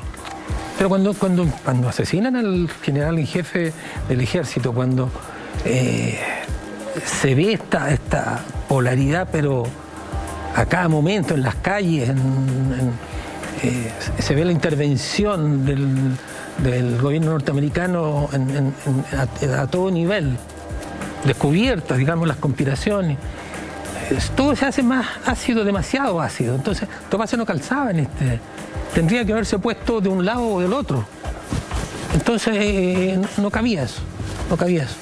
Por eso desapareció y empezaron estas publicaciones. Algunos de los dibujantes, como Rugose, se fue a estas publicaciones como Cepa y otras más. ¿Qué pasa con el humor político en dictadura? Bueno, eso... a ver, hay un largo tiempo en que no pasa nada. No está para humor. ¿El horno no está para humor? No. Pero yo diría... Bueno, ahí la revista Hoy es pionera. Y luego esto se acrecienta aún más con las primeras protestas a partir del año 1983 y la aparición de otras revistas como Análisis, APSI, Cauce, La Bicicleta, revistas de oposición.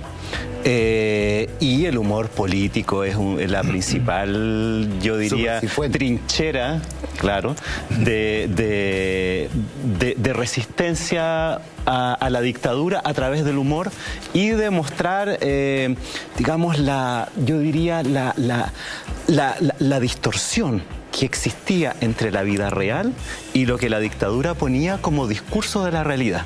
Eso el humor lo desenmascaraba, ¿no? Entonces, en ese sentido, era un espacio de risa y de alivio y un poco de sensatez, mira qué curioso, del humor frente a esta realidad tan esquizofrénica que la dictadura instalaba.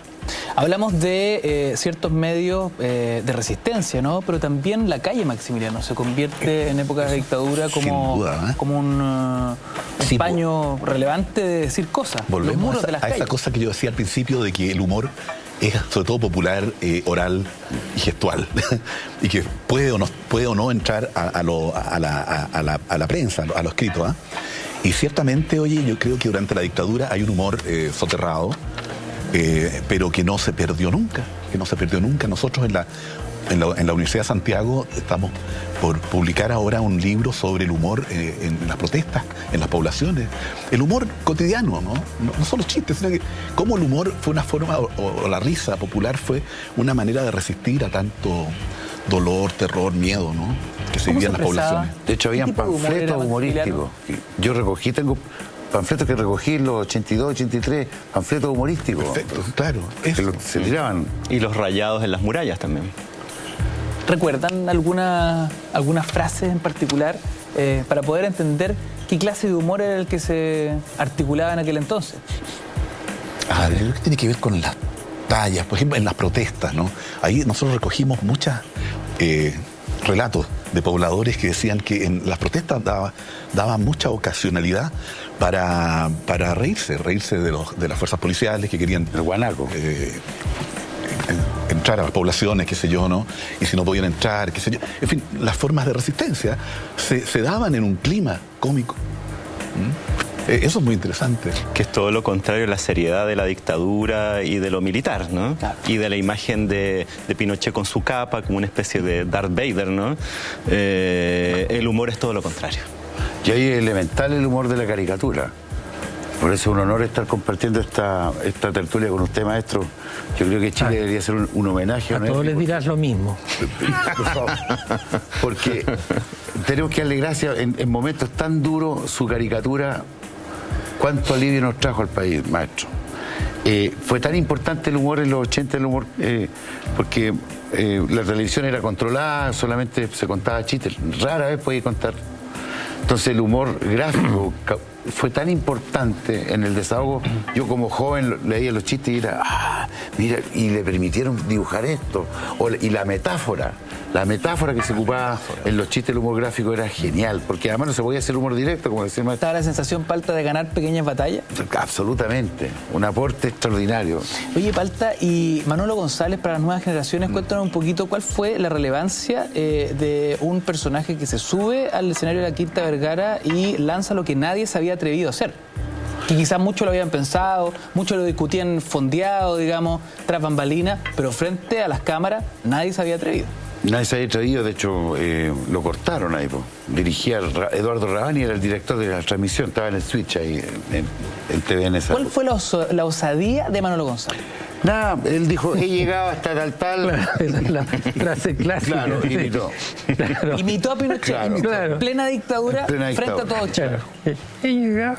Y además estaban las autoridades, y ahí estaba Merino esa noche, que lo enfocan a las autoridades de turno.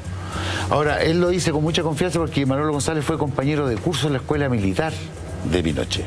Pinochet postuló 3 veces a la escuela militar. Y por una manda que le hizo la Virgen de Lourdes, que está la placa allá en Lourdes, allá abajo, dice, gracias Virgencita, por favor concedido, porque entró a la escuela militar. El tercer año. La Virgen. Cacha.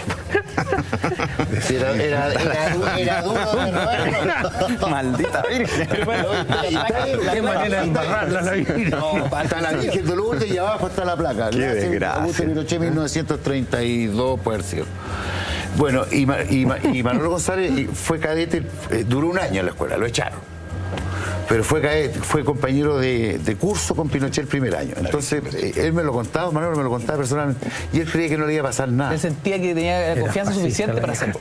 De hecho, Manolo, después de esa presentación en Viña del Mar, fue quedándose sin trabajo. De hecho, vivía de la jubilación que tenía el Banco del Estado, porque Gabriel González... Entra en la lista negra.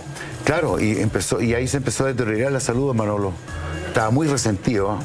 Porque cada vez tenía menos trabajo.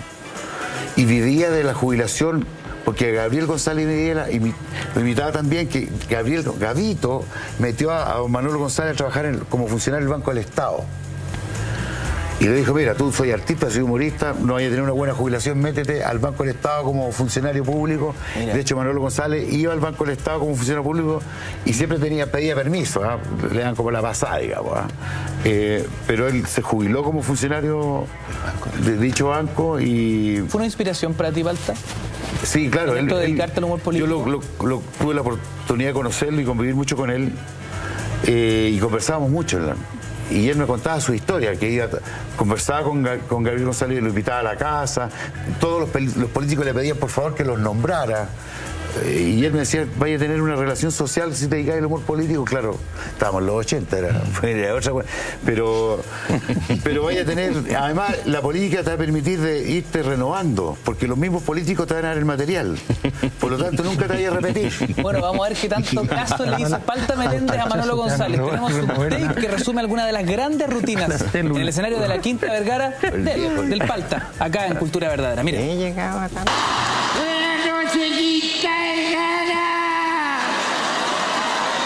Aquí estamos con Chelolores. ¿Quién se iba a imaginar yo en el festival de Viña con Chelolores? Amaneciste, semilla y maldad. ¿Y de qué me acusaste realmente, güey? ¿De qué me acusaste realmente? Oiga, para que usted sepa, por más de 25 años he sido jefe de servicio en el Hotel O'Higgins. En una ocasión usted llegó ahí a comer con unos señores. Hizo perro muerto. Se fue sin pagar la cuenta. O sea, ¿me acusáis de hacer perro muerto? Así es. Yo te voy a explicar. Hace 25 años atrás llegamos 4 a comer a los de los O'Higgins. Los otros 3 se fueron yendo de a poco, uno por uno. Yo me quedé hasta el final y por eso cargáis la cuenta conmigo, Sevilla y Maldad. Mire, no voy a discutir con usted. Usted tiene cuenta pendiente y mientras esas cuentas no se aclaren, no se me va a mover de aquí, ¿me entendió? A ver, general. A ver, si queréis que te pague la cuenta, voy a llamar a mi hijo, va a venir y te va a dejar un cheque en garantía y te vamos arreglado. ¿Qué va? Voy a aprovechar si tengo algún mensaje con Chelón Lores. Usted tiene un nuevo mensaje. Para escuchar, marque 1. Usted tiene 3 nuevas querellas.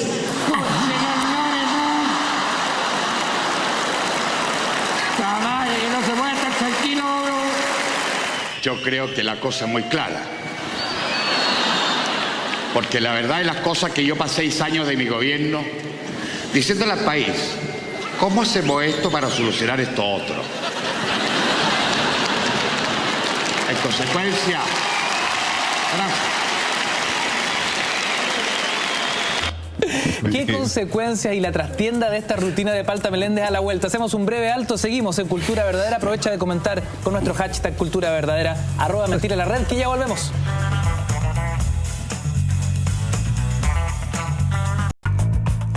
De la noche y 49 minutos, somos Cultura Verdadera en vivo y en directo a través de las pantallas de la red. Hoy hablamos sobre la historia de la sátira política, del humor político en nuestro país, y antes de la pausa revisábamos una imborrable rutina del Palta Meléndez frente a la Quinta Vergara, ¿no? Ya que un poco el gatillante de toda esta conversación ha tenido que ver con las rutinas políticas en Viña este 2016, pero hace mucho tiempo que el Palta lo viene haciendo. ¿Qué tan peligroso fue imitar a Pinochet en aquel entonces, Palta? Y cuando lo pifiaban a él o lo pifiaban a ti. Al personaje. Digo, porque el monstruo puede desestabilizar cualquier rutina, ¿no? Y el humor en Viña sabemos que es el circo romano. Sí, claro, no pifiaban a Pinochet. Que es la pifia, que no es la pifia fuerte, dura. Sino el humorista sabe identificar la pista. Sí, claro, que es diferente. Es cortita. Claro. Ya, es como ya, pues, bueno. Es una cosa así. No, la gente ahí en Viña fue fantástico, fue muy catártico, porque además la London Clinic, así se llamaba este montaje, estaba lleno de ironía pura y tenía mucha doble lectura. Y, por ejemplo, cuando llego a Chile, en una parte digo, yo cuando estaba en la Grover Ampriori, me gustan los Inti-Illimani ahora, Conchelón. Vuelvo hermoso, vuelvo tierno, vuelvo con mi esperadura, vuelvo con mi armadura a vivir en mi país. Cuando estaba el regreso de Pinochet. Y eso tenía la gente Ese juego de palabras generó... Y además era Pinochet exiliado, digamos, y rogando de volver al país, ¿te fijáis? Había un tema ahí... Bueno, como lo hablábamos, Palta, la detención de Pinochet en Londres generó el nacimiento de un medio que hasta el día de hoy es sumamente influyente. Estamos hablando de The Clinic. Estamos con Pancho Castillo, uno de sus guionistas. Y me gustaría, Pancho, que pudiese resumir parte de la historia de The Clinic. Y una pregunta que te la realizo desde ya. ¿Qué es más fácil, hacer talla sobre Piñera o sobre Bachelet? The Clinic... Bueno, nace como una forma de liberación acerca del dictador.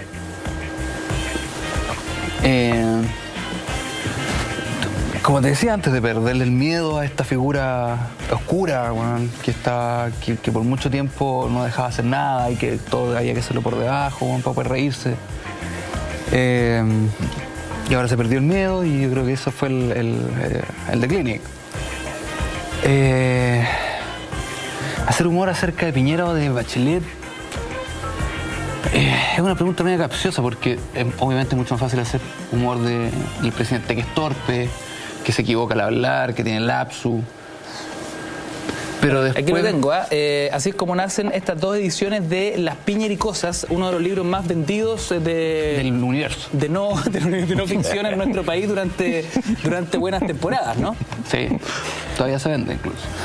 Lo tuve que comprar para traerlo incluso. A pesar de que esto sí es ficción, digo. ¿Tuviste que comprarlo para traerlo pero no estaba en ningún lado? No, exactamente. Pero ¿sabes lo que pasa con Sebastián Piñera? Que después te empezás a reír de lo mismo, ¿cachai? Entonces tenés que encontrarle sustento a las tallas, ¿cachai? No solamente quedarse en que es torpe. Piñericosas es una cosa diferente porque creamos un personaje, ¿cachai? No es que lo que diga ahí lo haya hecho el presidente. Es muy cercano, pero... Muy cercano, pero no. Pero exagerado. Oye, hay dos datos notables. Yo me he dado cuenta que Piñericosas es un hit dentro de a los niños les encanta Piñericosas. Ya no leen el Condorito, sino que leen. Y esto es verdad, digamos. Yo he visto niños de 8, 10, 11 años que coleccionan Piñericosas y lo leen y se matan de la risa. Porque claro, son situaciones muy jocosas porque se crea aquí un personaje. Claro. Y otro dato que me dio Pato Fernández alguna vez es que toda la fotografía, o casi toda la fotografía que van construyendo las viñetas de Piñericosas son fotos oficiales de la moneda. O sea, foto presidencial de cuando Piñera era presidente de la República. Entonces ahí uno no entiende si el gobierno se está prestando para que se haga este juego y en beneficio de la figura presidencial. El departamento de comunicaciones de Piñera está, bro. ¡No! ¿Qué hacemos? Hay un escenario y hay un micrófono.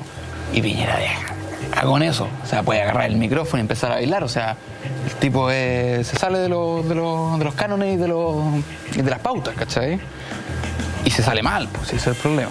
Entonces, la mayoría del primer libro es fotopresidencia. El primer disco, es como un rockstar, digamos. Su primer álbum. Claro. Eso es puro fotopresidencia. Puro fotopresidencia, buen dato ese. Ahora, ¿qué tanto del pulso de la calle hay acá en Las Piñericosas? Digo esto porque lo que construyen estos diálogos es muy parecido a lo que uno ve hoy día en los memes a través de las redes sociales. Y cómo cualquiera de nuestros amigos en casa se puede convertir en el mejor guionista según los retweets o los favoriteos que pueda tener su cuenta Twitter, por ejemplo. Hoy día, y esta democratización permite que el más ingenioso puede convertir la mejor talla, digamos, de la jornada. Exacto. Replicada después por otros medios. Exacto. Es complicado. Es complicado para un medio. Para tu pega. Sí, porque compites con ¿cuántos son? Deben ser 3 millones de personas que tienen Twitter. Jodía la democracia, jodía. Sí, bueno, los problemas de la democracia. Y claro, cada uno de esos 3 millones puede tirar una talla y entonces ahí tiene que empezar a pensar cómo... ¿Te ha pasado, Pancho, como esta se me tenía que haber ocurrido a mí? Después, porque yo por lo menos trato de no mirar los memes antes de hacer la portada, porque si no te vayas a la cresta, te empezás a psicosear. Pero claro, después han habido veces donde ya sale el mismo mono, bueno, y aparte que nosotros tenemos un desfaz de martes a jueves, ¿cachai? Entonces tenemos un desfase casi de 3 días. Es complicado, pero hay que buscarlo por otros lados, ¿no? ¿Cómo se crea una portada del Clinic? Un tema, el tema del momento. ¿Quién define el tema del momento? Se conversa, todo es conversado. Se empieza a conversar desde hoy, lunes. Digo, porque el tema del momento es la contingencia, ¿no? Pero muchas veces esa contingencia tiene 3 o 4 temas calientes dando vuelta. ¿Cómo definir uno versus otro? No, lo que pasa es que de repente hay temas que son un disfraz, un mantito, ¿cachai? Si viene Madonna, eso es un tema que no es contingente, no es importante. Es importante porque Madonna no viene nunca, pero no es un tema políticamente importante, pero sí un tema, entonces eso es una vestidura. Entonces, ¿a quién lo ponemos de Madonna? Bueno, o Lionel Richie, ¿cachai? Lionel Richie vino la Lionel Richie, ¿a quién le ponemos Lionel Richie? A Ricardo Lago le dicen Don Richie, ¿cachai? De ahí empezamos a jugar con portadas. Generalmente son como 10 portadas y elegimos una. ¿10 portadas? Más o menos. Esa onda. ¿Cuántas personas diseñan esas 10 portadas? Yo. ¿Tú haces 10 portadas, Pancho, y de esas 10 se elige solo una? La menos mala, claro. Esa onda. ¿El photoshopeo? La del oso. La del oso. ¿El photoshopeo también pasa por tus manos? No, hay un equipo de grandes profesionales. Calquini y Marcelo, que son geniales. Ahí podemos ver algunas memorables, ¿ah? Sorpresa, dice Dávalo. Bueno, ¿qué penta tu vida? Claro, ahí está el bálsamo de lo que era el fenómeno quizás en aquel entonces de las películas de Nicolás López. Claro. Segurito. Terror en Palacio. Esto es medio ciego, no lo alcanzo a ver mucho. ¿no? Ahí está Evelyn Matei y dice... poco voto pero duro. Poco voto, pero duro. Sí. ¿Alguna favorita, Pancho? El de Dávalo me gusta. ¿El de Dávalo ahí saliendo de la torta? Sí. ¿Cuál vedette, digamos? Sí, eso me gustó bastante. Y la verdad me gustan las que no salen. Las que no salen. ¿Pero por qué no se publican esas que no salen? Bueno, ¿se aplica autocensura A veces ahí? se publican, portadas que no fueron. Sí, generalmente las tiramos para internet. Porque la portada no es solamente hacer un chiste, sino que hay que conversarlo, que decir, bueno, estamos diciendo lo que realmente queremos decir con esto, o es simplemente un insulto, ¿cachai?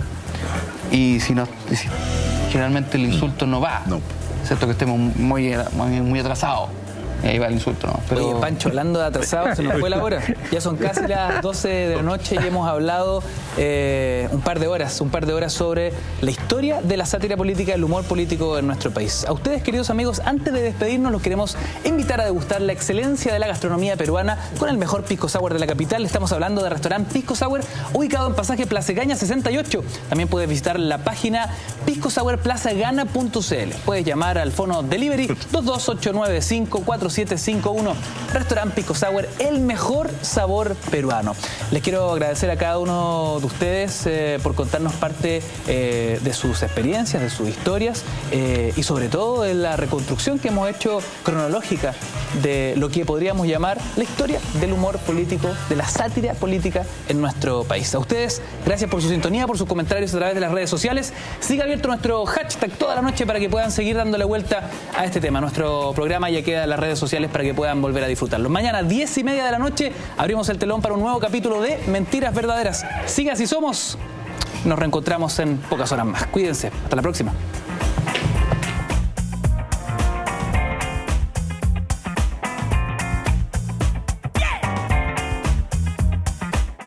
Cultura verdadera.